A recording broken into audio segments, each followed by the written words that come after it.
Today, we're going to talk about gaming. Well, actually, I'm going to talk about gaming. I actually used to be a professional video game tester for both Electronic Arts, Ubisoft, as well as many other game publishers worldwide. And they used to call me up and say, hey, yo, Dan, do you want to make $250 an hour testing this game that we haven't yet released yet? And I was like, money?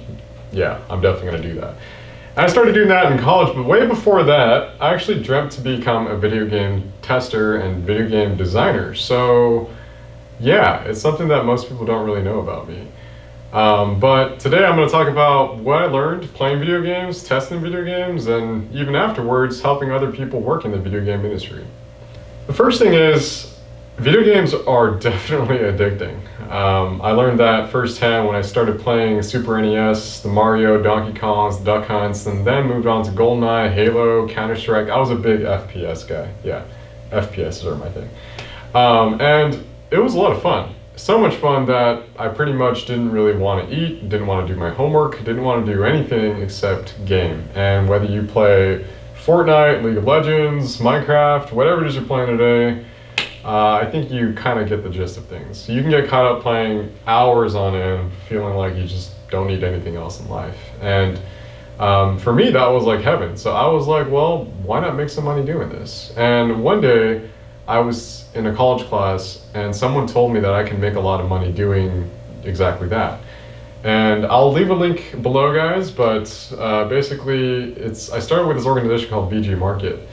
And through VG Market, I basically just signed up for play tests, and I got called up and emailed all the time. And so, starting in college, I started going to these play tests about, once a month, once every other month. But then people started realizing that I was pretty good at it, and they started signing me up for actual contracts so that they could just, hit me up much more frequently or for longer play tests. And so you make anywhere between $75 an hour to $250, $350 an hour, and you get free games. So it's a pretty cool gig, and believe it or not, you can actually do that right now. Whether you're 14, 15 years old, or you're 60 years old, you can actually be invited to participate in these play tests. So give it a shot.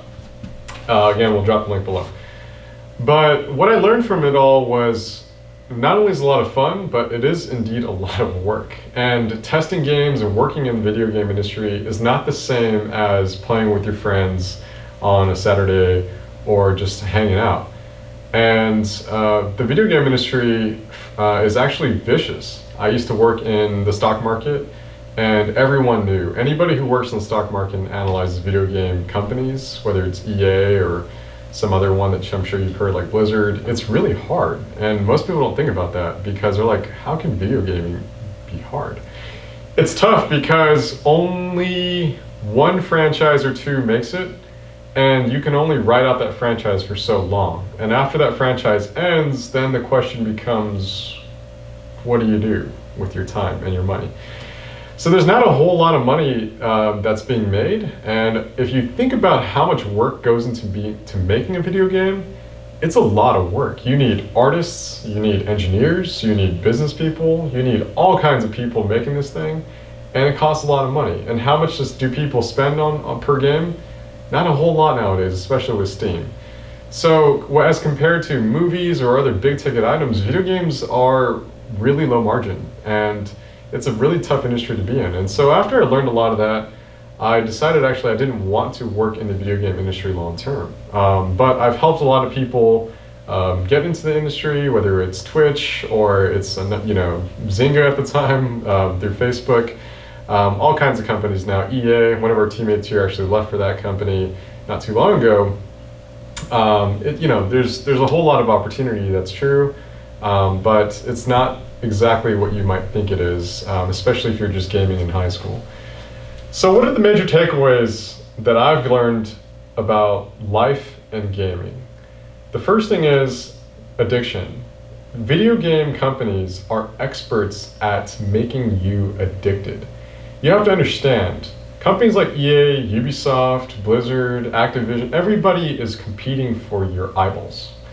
And what that means is, they have to compete against Facebook. They have to compete against time on Netflix. They have to compete against time you doing anything else with your time.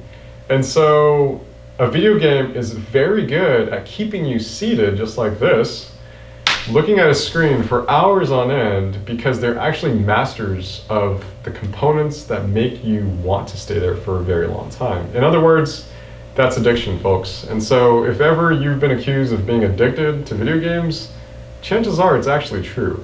And not too long ago, the American Psychological Association actually recognized video gaming as an addiction, a diagnosable addiction. So yeah, it's pretty serious, guys. And so if you think about it that way, you might want to think a little bit more next time about your gaming. Maybe you're just being manipulated. Something worth thinking about. The second big thing was video gaming is not the same as working in the video game industry. I used to dream of becoming a video game designer when I was in second grade, all the way through, I'd say, about 8th or 9th grade. But as I started working more in the video game industry, in fact, when I worked at Google, I was there at the founding of Twitch.tv. I just started realizing that this isn't exactly what everyone thinks it is when we're kids, right? When we're kids, we just think of, man, I could have made that game a whole lot better. Definitely, I think they could have done that in GoldenEye, Halo, Mario, Zelda. But when you're actually working in the game industry, you guys, it's a grind, right? For instance, even video game testing, you're just looking for bugs. And what that means is you're probably playing through the same map for hours and days on end, looking for any place where your character can drop off the map. It's not that fun, guys, but you do get paid okay. And lastly, the biggest thing I learned was that there's a whole life outside of gaming. Video games, guys, is just a virtual reality, which means it's not real. And so I realized that much later, after playing games for hours and hours and days and months on end, that I was actually losing my life to something that wasn't real. And that if I wanted to actually experience what life was really about, maybe I should start spending time doing more real things. So anyway, guys, I hope you guys enjoyed this video. This was really my personal story about what it was like to kind of go through it as a gamer, as a tester, and now as someone who games recreationally. I haven't quit fully. Too good, guys. Anyway, hit the like button, drop a comment below, and subscribe. Stay tuned for the next personal talk with me at ReadyEdge. See you guys.